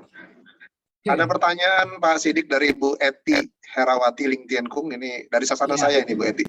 Malam Pak Sidik mau tanya, apakah efektif bila intermittent fasting jendela 16/8 dilakukan 2 hari sekali saja? Saya tidak mengatakan tidak efektif, Bu. Tapi Ibu lakukan saja, Bu. Secara apa namanya tuh happy. Ya, nanti rasakan. Kan tadi kan ada pilihannya 52, Bu. Ya, seminggu 2 kali silahkan. Ya. Kalau saya kebalikannya 5 hari itu intermittent fasting, Sabtu Minggu libur. Karena sering banyak yang ngajakin makan kebuli kalau Sabtu Minggu. Masa saya nolak? Sabtu Minggu pergi makan duren gitu kan. Saya susah nolak saya, Bu. Ya, karena prinsipnya saya juga pengen enjoy itu. Dan saya juga pengen sehat. Jadi itu pilihan, Bu. Silahkan. Itu bagian dari apa namanya tuh ciri khas dari intermittent fasting. Ya. Jadi jangan ada batasan-batasan. Ibu mampu lakukan, silahkan lakukan. 2 minggu sekali, silahkan Ibu lakukan. Yang penting dimulai. Yang penting dikerjakan. Tadi ada mulai ya Pak Sidik ya, bertahap ya tadi ya. Rasa efektif dan IF ini apakah menjadi pola kebiasaan seumur hidup? Nah, ini pertanyaan yang bagus juga. Q2 ini siapa ya? Q2. Kalau saya boleh tahu? Nggak ada ininya ya. Oke lah, Bapak atau Ibu saya nggak tahu juga. Iya. Kalau sekarang justru dijadikan sebagai ini ya lifestyle ya. Bahkan kalau saya buka di YouTube itu udah banyak sekali apa namanya grup-grup intermittent fasting dan bahkan mereka itu mengimprove ininya saling berbagi pengalaman seperti itu ya. Jadi memang efeknya itu akan terasa Bapak Ibu ya. saya pun juga melakukan intermittent fasting justru pada saat pandemi. Ya, pandemi berjalan 6 bulan, saya setiap kali diambil darah oleh salah satu dokter di Dinkes Depok ya, itu kolesterol saya selalu 260, 280. Kepala saya pusing terus. Gitu, ya. Tapi alhamdulillah setelah 6 bulan pandemi saya justru malah sadar harus berbenah nih, harus apa namanya merubah perilaku seperti itu. Alhamdulillah saya mulai intermittent fasting ya. Itu saya ada buktinya, saya mengecek BMI dan ini saya di labnya Dr. Warsito ya di Sutra di Tangsel itu, Jalan Alam Sutra di Alam Sutra. Nah itu mengalami progres yang cukup bagus sekali gitu dalam tempo 6 bulan itu. Itu saya juga santai. Tapi kalau Bapak Ibu pengen ngegas juga ya bisa 1 bulan juga pasti bisa berubah itu menjadi lebih sehat gitu ya. Tapi kalau saya memilih yang santai ini 6 bulan, setahun gitu ya. Terus apalagi dari Bu Desi? Bu Desi, berarti dalam puasa ya itu masih bisa makan buah-buahan ya. Bagaimana dengan minum seperti kopi, teh, susu, apakah boleh? Nah gini Bu, kalau memang untuk bisa memulai kan banyak orang yang kalau pagi biasa makan ya. Nah coba diganti aja kalau lapar pakai buah dikit nggak apa-apa. Yang penting memulai dulu gitu ya. Bukan berarti nanti buah menjadi wajib, enggak gitu. Lama-lama juga kita hilangkan. Nah kopi, teh silahkan. Tapi saya menyarankan kopinya jangan kopi gunting ya. Kalau kopi gunting itu udah ada krimnya buatan, gulanya buatan, gitu. Mendingan kopinya kopi giling, Bu.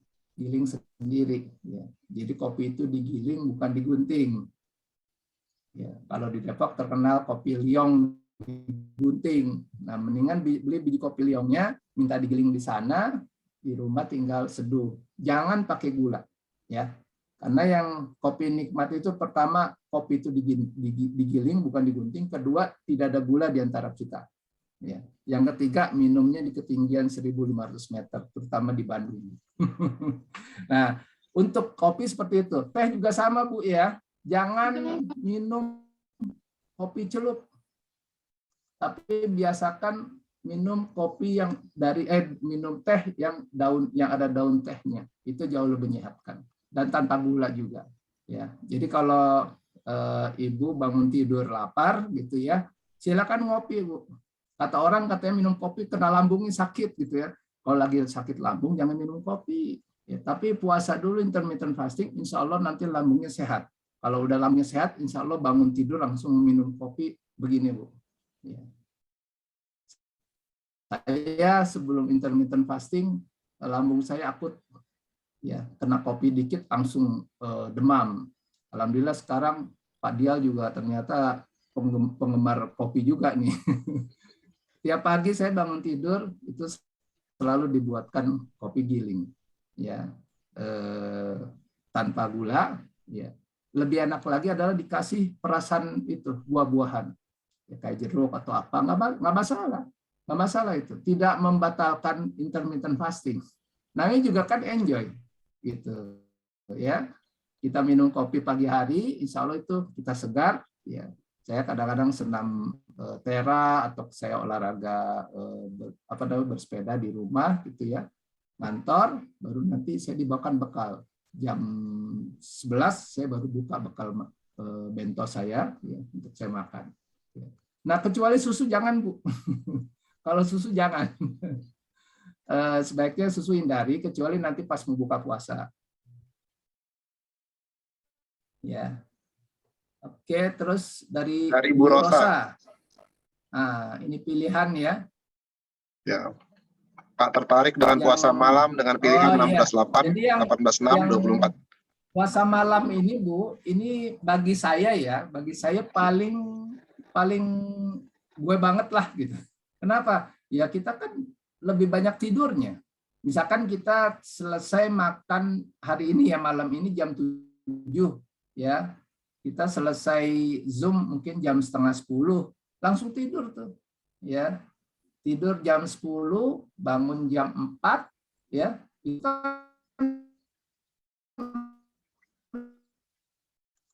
udah lupa dengan nggak ada jam 7 kan udah aktivitas biasa, ya, bisa apa namanya, jalan-jalan pagi kayak gitu ya, terus minum kopi, ya. Kalau ibu selesai makan jam 7 berarti besoknya itu jam 11, Bu. Ya, kalau belum sanggup jam 11 ya coba dulu jam 9, nggak apa-apa gitu ya. Jam 9 nanti besoknya dilanjut lagi ya. Atau saya pengen percepat makan malamnya jam 5, lebih bagus lagi. Jam 5 stop makan. Ya saya tadi jam 6 kurang pas maghrib saya udah selesai makan.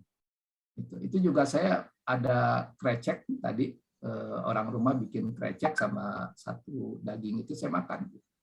Disiapin juga apa namanya, papaya dari kebun sendiri sama nanas gitu ya. Udah makan itu cukup. Ya. Jadi ini pilihan, Bu. 16/8 itu ideal. Ya.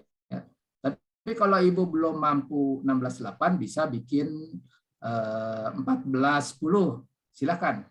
Ya. Untuk latihan, yang penting memulai dulu. Jangan terpaku pada aturan-aturan seperti ini ya. Kita tidak ada aturan yang memaksa ya, tetapi harus kita enjoy dalam intermittent fasting ini. Ya. Gitu Bu Rosa ya. Nanti kita jogging lagi nih. Dari Bu Nori Yanuarita, PPJNI juga temannya Bu Rosa. Ya. Apakah metode IF ini apakah aman untuk penderita GERD atau asam lambung? Ya, nah ini perlu dicoba, tapi sudah banyak testimoni yang bisa mengatakan dapat menyembuhkan GERD. Ya, nah ini kan GERD itu akibat asam lambung yang berlebih, dia naik ke atas, menekan gitu, sehingga larinya ke organ jantung. Ya, nah caranya gimana? Ya kita menghindari asam lambung itu sendiri. Ya, gini, asam lambung itu akan terjadi, lambung akan memproduksi asam lambung berlebihan, ya, manakala ada sesuatu mekanisme makan yang kita langgar. Apa itu? Yaitu cara mengunyahnya kita. Ya. Biasanya kita makan ngunyahnya kelewat cepat. Kenapa cepat? Karena ada gigi yang lobang. Nah, kita cek dulu gigi kita, Bu. Ada yang lobang enggak gitu, ya. Kalau ada yang lobang, pergilah ke dokter gigi. Nah, selesai gigi kita sudah tidak ada yang berlobang, berarti kita fungsikan gigi kita untuk mengunyah secara sempurna. Ya, jadi jangan ngunyahnya terlalu cepat, ya. Makanan yang kita kunyah masih dalam bentuk bongkahan, ketika kita telan, ya, kita menelan itu bersama dengan udara. Kalau bongkah-bongkah gitu ya, sehingga banyak udara yang masuk ke dalam lambung sehingga teroksidasi. Ya, bisa dibayangkan tuh asam lambung ditambah dengan O2, ya, pasti akan membuat perut kita menjadi kembung. Nah, caranya gimana? Mulai perbaiki cara ngunyah kita. Perlahan-lahan sampai halus, dan bantulah liur kita ini ke dalam lambung. Ya, makanya kalau untuk yang asam lambung dan GERD, saya sarankan untuk dibantu dengan air tajin, Bu. Bisa bikin air tajin, Bu? Bu Nori? Pernah bikin air tajin, Bu? Nggak bisa di-unmute sendiri, Bu Nori. Oke, kalau belum pernah bikin air tajin, gampang, Bu. Ambil beras 1 genggam, ya. Kemudian dikasih air sekitar 5 gelas, ya. Nah, kemudian setelah rebus, ya, kelihatan ada air-air yang keruh itu, ambil, Bu. Air-air yang keruh itu, ya, yang kental-kental itu ambil. Nah, itu diminum 1 gelas, Bu. Setiap bangun pagi. Nah, jadi kalau untuk orang yang GERD, orang yang asam lambung, ya, saat puasa intermittent fasting itu minum air tajin. Karena air tajin itu sama dengan aminum atau amilase seperti ludah kita. Nah, orang lambung biasanya karena kurangnya amilase di situ. Ya. Saya sempat minum air tajin itu sekitar 2 bulan. Bahkan saya membawakan kawan saya juga tuh di kantor tuh karena dia juga terkena MAH gitu ya. Alhamdulillah sekarang dengan intermittent fasting dan air tajin, lambung saya menjadi normal. Dan sekarang saya udah nggak minum tajin, tapi minum kopi tiap pagi. Menikmati kopi. Oh ya, baik. Berarti, maaf, berarti 1 gelas dosisnya 1 hari 1 kali gitu ya? Itu terserah, Bu. Ibu kalau 1 gelas cukup, ya 1 gelas. Kalau misalnya kan jam 6 Ibu kerasa perih gitu ya, minum tajin. Nanti jam 9 minum lagi aja. Gitu. Ya. Tajin nggak apa-apa, Bu, insya Allah. Asal jangan diisi nasi. Nanti kalau udah waktunya, misalkan Ibu sekarang lagi asam lambung nih. Oke, mulai dari saran saya mulai dari 14 jam dulu aja. 14 jam. Ya. Jadi kalau misalkan jam 7 malam tadi selesai makan, besok bangun tidur, misalkan jam 4 atau jam 5 bangun, Ibu minum air tajin, Bu. Ya. Jam 5 minum air tajin. Nanti jam 7 perih lagi, minum lagi tajin, air tajin. Ya, sampai jam 9. Jam 9 baru Ibu berbuka. Gitu. Oh, ya. Ya, betul. Pokoknya terima kasih. Fasting tuh enjoy, Bu. Nggak ada pakem-pakem yang wajib-wajib tuh nggak ada. Yang wajib itu adalah kita menyeimbangkan gizi kita. Itu aja. Waktunya bebas. Bebas ya. Boleh. Tapi jangan lupa ya tadi itu antara anabolik katabolik itu nggak bisa ditawar kalau itu. Ya, keseimbangan. Gitu. Ya. Betul. Ya, terima kasih ya. Dari Pak Pujo kelihatannya happy dalam melaksanakan juga penting ya Pak. Benar. Apalagi kita saling mengabari kan. Saya lagi fasting nih, wah semangat itu. Kayak saya dengan Pak Pujo itu puasa Daud itu bertahun-tahun itu sejak 2018. Bayangin. Pak Pujo lanjut, saya udah stop nih sekarang. Dari Bu Asmida, Pak, kalau kita sedang sakit seringkali dokter menyarankan makan dahulu sebelum minum obat. Pada waktu sakit kita tidak ada nafsu makan. Bagaimana kalau diganti dengan makan buah sebelum minum obat? Apakah efek pada tubuh kita? Terima kasih. Ya, itu tadi Bu yang saya katakan anoreksia. Kita lagi sakit itu adalah ikuti mekanisme tubuh, Bu. Jadi jangan dipaksa makan. Kalau dokter mungkin sarannya supaya kita nggak terlalu lemes sekali gitu loh ya. Ya kalau yang namanya sakit lagi lemes ya tidur. Lebih baik tidur kalau anoreksia itu. Ya, nanti gitu ya. Tunggu sampai ada nafsu makan, Bu, dengan sendirinya.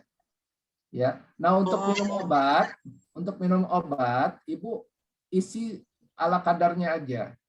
Kalau misalkan Ibu bisa makan pisang, makan pisang. Boleh ya, Pak ya? Boleh. Itu kan ada namanya obat kan chemical, Bu ya. Kalau ada obat yang kalau dalam kondisi lambung kosong itu merusak lambung. Iya. Nah, Ibu lagi nggak nafsu makan, nggak mungkin dong makan yang sarannya dokter itu kan dipaksa juga muntah gitu. Jadi caranya gimana? Kalau Ibu punya MAH, itu tadi minum tajin aja, Bu. Minum tajin, terus buah apa yang Ibu suka? Mau pepaya, mau pisang, bagus pisangnya pisang gepok lah gitu ya, yang dikukus ya. Pilih pisang kepok yang lunak ya, tapi itu tergantung selera sih. Saya di tukang pisang itu dia memberikan informasi baru, ternyata pisang kepok itu ada 2 jenis. Dia bilang gitu. Kuning apalagi? Kuning itu enak, Pak. Nah, makanya itu selera, Bu. Mana Ibu yang kalau lagi sakit itu ya, kita nyari makanan yang bisa kita makan tapi tidak banyak, gitu. Supaya ya kita berdampak positif pada tubuh kita, gitu. Ya. Baik Pak, terima kasih Pak. Nah, nanti ketika Ibu udah hilang anoreksianya, Ibu bisa telepon GoFood Ya. Tapi kalau anoreksia jangan dipaksain lu. Ikuti itu mekanisme tubuh kita yang sudah Allah karuniakan pada kita. Gitu. Ya. Baik. Terima kasih, Pak. Ya. Jadi supaya kalau masalah obat jelas itu harus diisi dulu, Bu. Ya, tapi bukan memaksa harus banyak, tidak. Yang penting lambung kita isi ada reaksi di lambung supaya tidak terlalu obat yang masuk tidak terlalu merusak. Gitu. Selamat malam Pak Sidik. Iya Bu. Ya. Mau bertanya, kalau dalam keadaan kita puasa, banyak minum air putih, sudah itu kita makan vitamin. Itu apa bagus? Itu dokter. Ibu kenalkan diri dulu. Kira-kira. Ini siapa Bu ya? Ibu Mainar. Mana Bu, udah cabang apa? Senam Tera. Senam Tera, dari STI ya Bu ya. Oke. Oh iya. Silakan. Silakan Pak Sidik. Tergantung vitaminnya apa Bu. Kalau vitamin D saya rasa tidak merusak lambung. Vitamin A tidak merusak A, B. Tapi yang merusak itu kalau vitamin C dosis tinggi. Ya. Kayak Enervon C itu saya tidak menganjurkan minum dalam kondisi kosong Bu. Ya. Kalau mau makan vitamin C dalam kondisi lapar, mendingan ibu makan buah jambu kelutuk Bu. Ya. Jambu kelutuk itu jangan di jus. Iya. Ini ada suatu vitamin. Dia udah lengkap di dalamnya, ada vitamin B, vitamin C. Ya. Vitamin D udah lengkap semuanya di dalam suatu kapsul itu. Itu kan mewajibkan makan dulu nggak Bu? Wajib makan. Wajib makan. Nah, berarti nanti minumnya adalah setelah buka puasa aja Bu. Kalau ibu mau minum suplemen itu. Ya. Makasih dokter. Ya.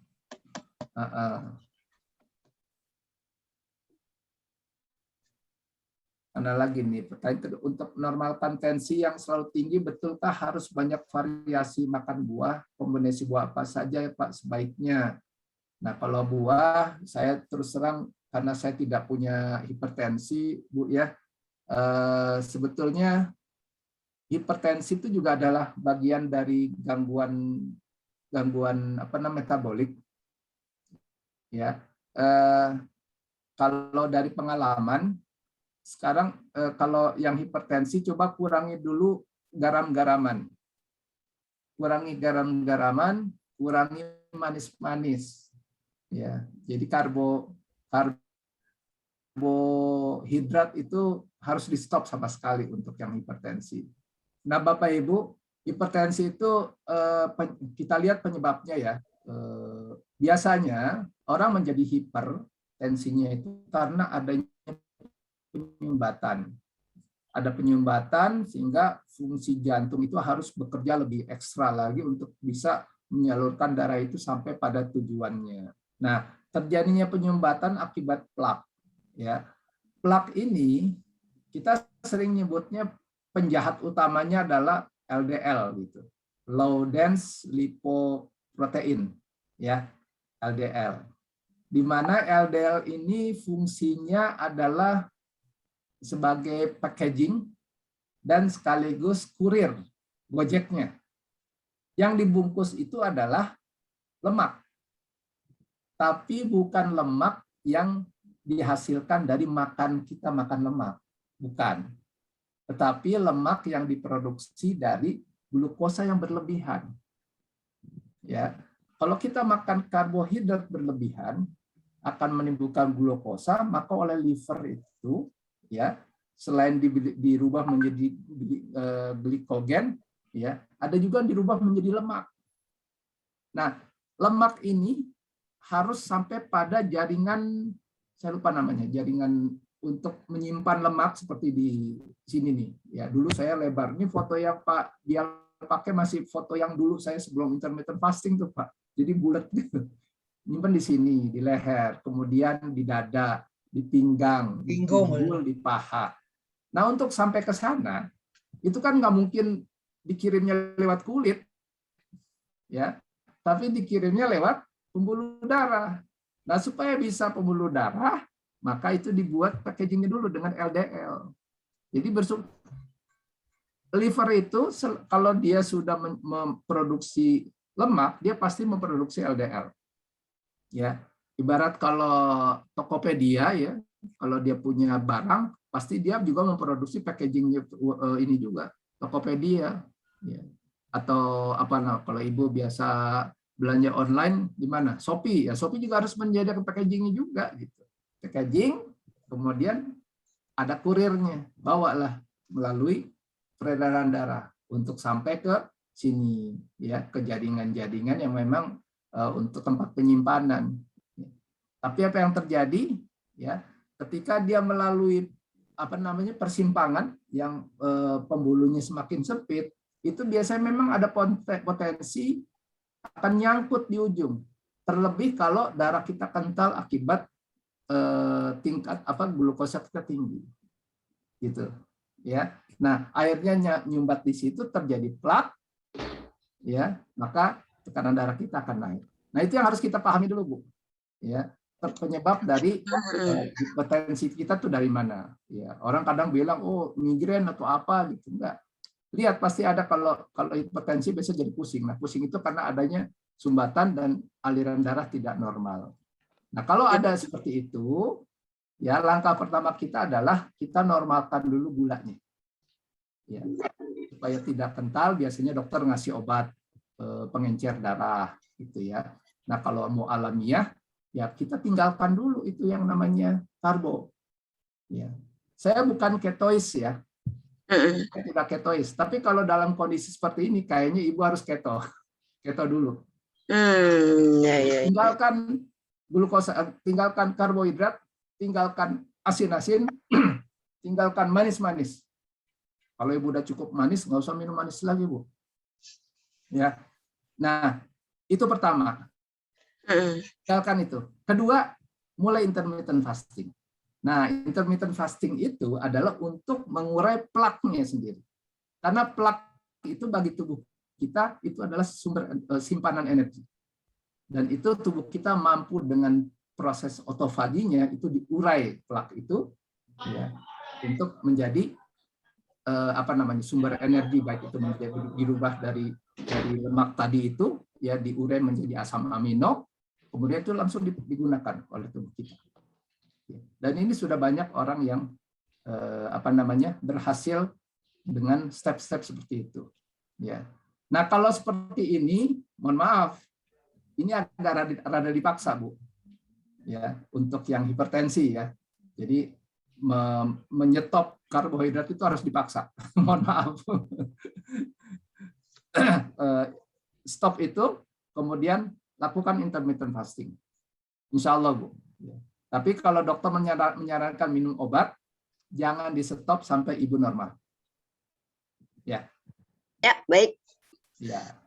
Terima kasih, Pak. Ya. Pak Sidik, Bu Asmida ini buat anaknya kan, Bu Asmida ya? Iya, betul, Pak.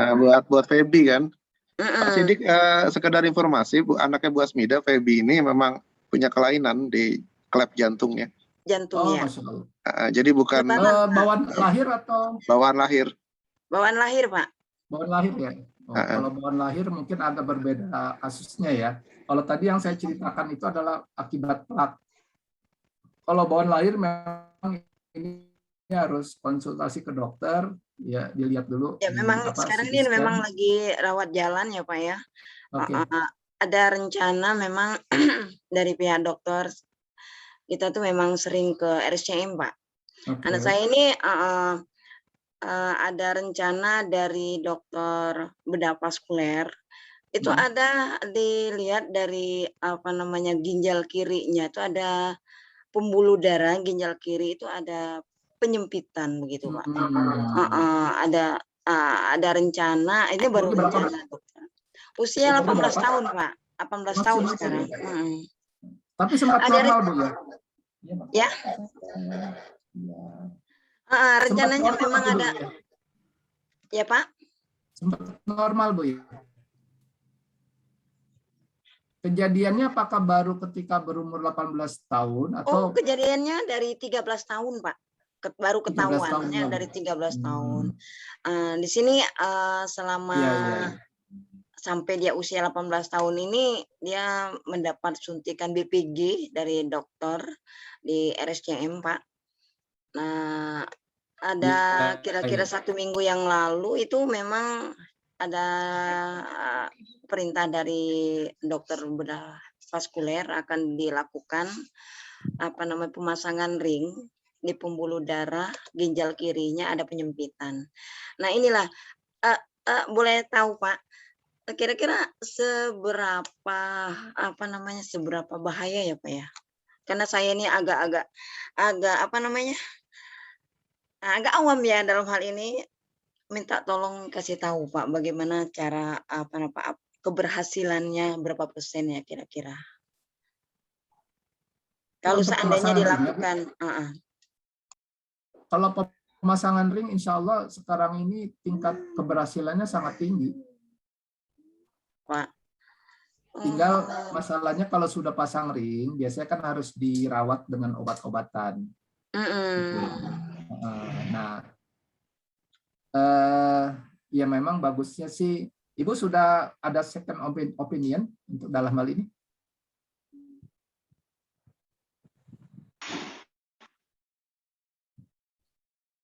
Halo? Halo, ya Pak. Mungkin ada opini lainnya dari dokter lain gitu ya. Oh ya. Itu mungkin sebagai penguat ataupun juga sebagai ini ada rencana kita juga sih. ada rencana pasang Ibu punya ada dari dokter yang lain juga ada rencana pasang fan ya, yang tensi ya, yang dari setiap saat ya. Kok di gini nggak ada ya? Iya. Ya karena saya bukan dokter Bu ya. Dalam hal ini mungkin dokter radiovaskuler itu lebih paham gitu ya. Saya tidak bisa menjawab dan memberikan alternatif lain gitu. Yeah. Tapi kalau saya bisa melihat kondisinya, kalau memang anak ibu itu masih bisa beraktivitas normal. Normal sih ya, dok. Normal Bu ya. Iya normal. Kalau memang mau dicoba, ini ada pilihan Bu, pilihan senam. Ibu sekarang ikut senam apa Bu? Lintiankung Pak. Saya Lintiankung ya. Ya instruktur ini buat Mida ini. Diajak Lintiankung atau diajak senam tera. Ya, ini Lintiankung karena dia ini kan udah semester 3 jadi agak sibuk nih. Makanya dia nih jarang untuk saat sekarang nih jarang untuk Lintiankung. Waktu dia aktif di Lintiankung sempat normal loh, Pak. Normal, bener normal. Jadi kalau kayak begini harus dipaksa, Bu, judulnya. Iya itu loh, Pak. Betul. Nah, inilah di forum seperti itu, Bu. Lintiankung bener. Iya, Lintiankung tuh luar biasa. Nah, saya sempat jempol banget, terima kasih banyak untuk Pak Del dan Bu Wenti. Ya betul. Nah, jadi kuncinya ya kalau seperti ini harus dipaksa, Bu. Seperti dokter memaksa kita minum obat juga. Iya, betul. Mudah-mudahan ini sebagai alternatif.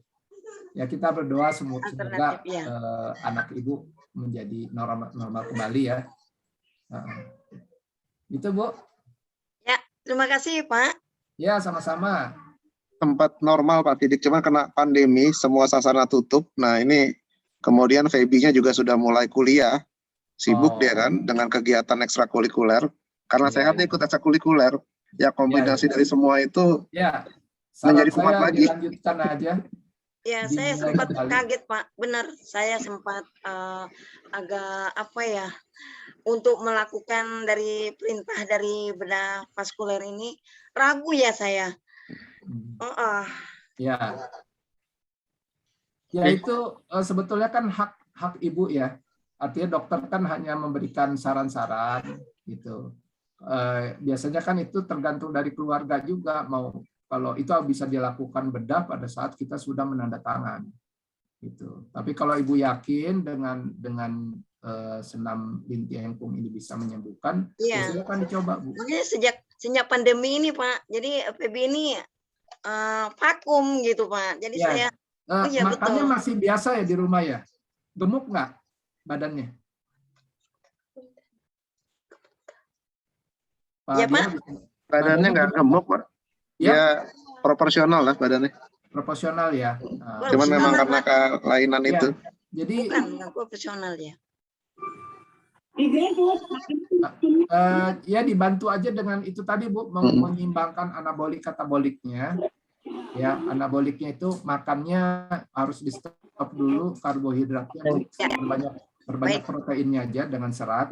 Protein sama seratnya. Ya, stop protein karbohidrat.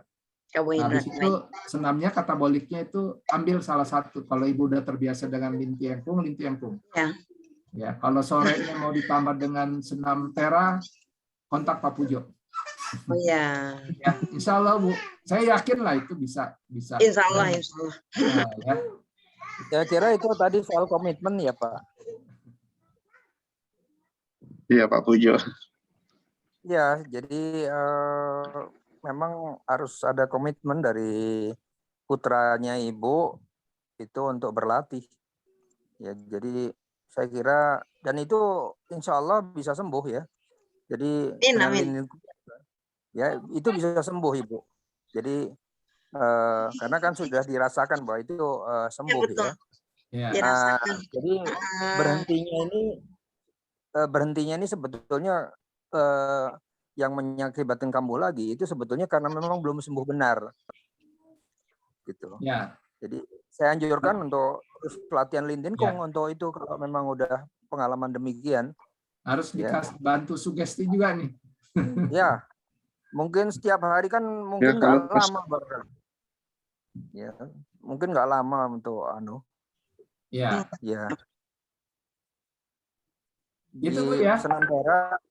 Di Senam Tera juga saya menganjurkan memang ada dosisnya dan memang harus setiap hari kalau sudah demikian daripada artinya dipasang ring dan sebagainya. Saya kira itu Bu. Jadi putranya dimotivasi untuk udahlah berlatih lah. Jangan pilih alternatif yang lain dan berlatih Lintin Kung itu bagus ya. Ya. Ya sangat manfaat sekali. Terima kasih Pak Pujo. Ya. Kita semua mendukung Bu ya, apapun yang Ibu ambil keputusannya kita dukung. Supaya semuanya kita juga happy gitu. Terima kasih Tuntut. Ya, salam untuk itu ya, untuk Nak Febri. Feby ya. Feby. Baik Pak, terima kasih Pak. Sama Pak Dial gimana? Masih ada? Sebentar Mas, sebentar dulu. Sudah. Oke Pak Sidik, sepertinya udah malam ya, udah cukup malam teman-teman. Kita akhiri dulu mungkin meeting kita edukasi sekarang. Untuk bisa nanti juga. Kita mohon maaf untuk kita akhiri dulu. Saya share dulu rencana kita ya, program untuk 2 minggu. Saya ingatkan lagi di sini bahwa 2 minggu dari sekarang dari Pak Pujo akan memberikan materi tentang pengenalan energi vital. Kemudian di 2 minggu yang lagi dari Pak Lutfi Bajri ini akan tentang peran olahraga untuk kesehatan. Jadi minta izin untuk mengakhiri edukasi ini. Terima kasih Pak Sidik Mulyono untuk sama-sama. Materinya. Ini kalau mau itu tolong nanti saya udah bikin PDF-nya nih. Apa mesti kirim lewat chat atau gimana? Nggak apa-apa Pak, ini direkam kok Pak nanti. Itu aja. Minta ini direkam nanti kita bisa bisa kita share rekamannya. Iya. Oke, kita foto bersama dulu mungkin ya teman-teman ya. Nah, coba. Oke. Kita foto bersama dulu. Di sini ada 2. Boleh dinyalakan kameranya dulu.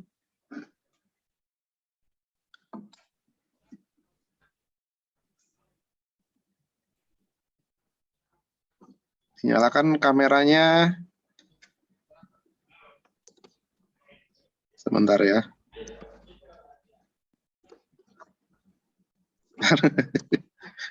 Ada yang bisa bantu moto nggak?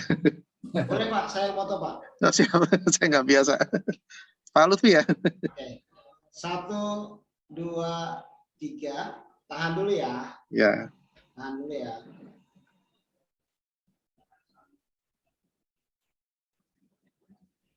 Tahan dulu yang keduanya.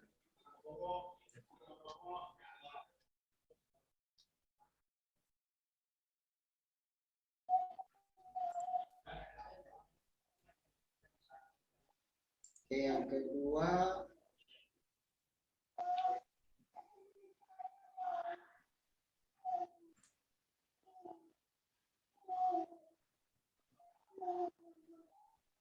Ya. Sekali lagi. Siap ya yang kedua ya.